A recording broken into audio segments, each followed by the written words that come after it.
Ayan, hello, good morning po. What's up po di mga kabakard. So, dito ngayon tayo sa farm. Update lang. Yung dating tipak-tipak na lupa ngayon ay ayan, all green na. Tapos dito ayan, may patanim na mga mais. Ayan, yung bunga kakainin ng tao, and then yung mais pang bagasaw, pang kambing. Ayan, patanim ni mama yan.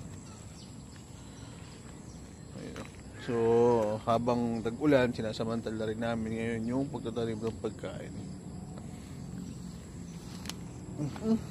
So bago tayo pumasok sa mga kambing, pasal muna tayo dito sa bukid.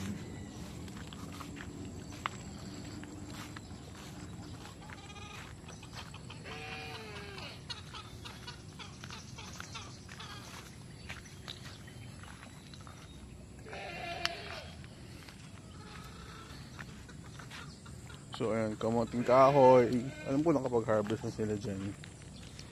Ito ay sitaw. Sitaw nga ba to? Oo nga, sitaw nga. Ayan o. Sitaw.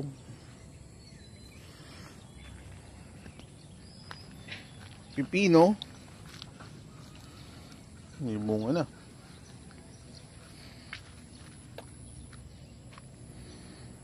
Tapos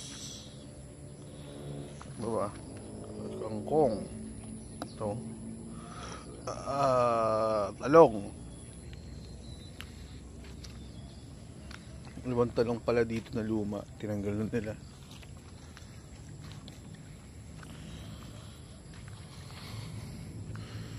Papaya. May sili pa rin.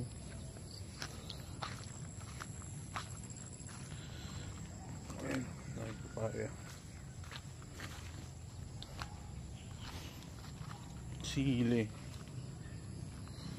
Dami sili, panigang. Makakuha nga dito.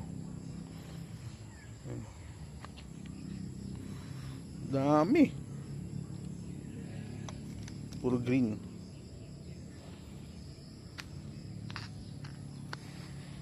Mani. Saluyot. Ano pa ba yun dito? Ito ang palaya.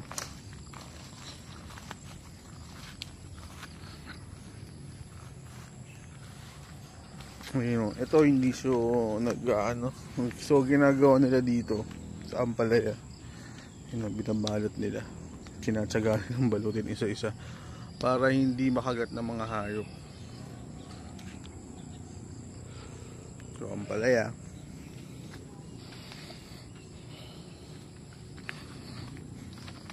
Ano ba to? Beans.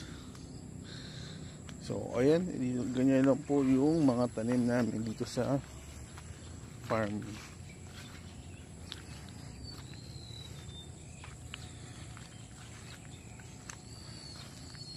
Yung kangkong. Ito yun, sigurado walang lintayan kasi sa lupa yan. Talong ko na rin dito. So ayan. So yung kapirasong lupa naging productive. Dati ang tanim lang dito, wala.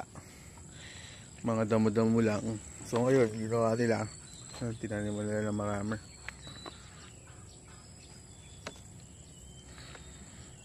So yun lang. Sana na-inspired kayo magtanim din sa kapirasong lupa. Ayan o, ang dami nilang tanim mo. May talong. Makakompleto na kanila yung bahay kubo dito. So yun lang. Salamat.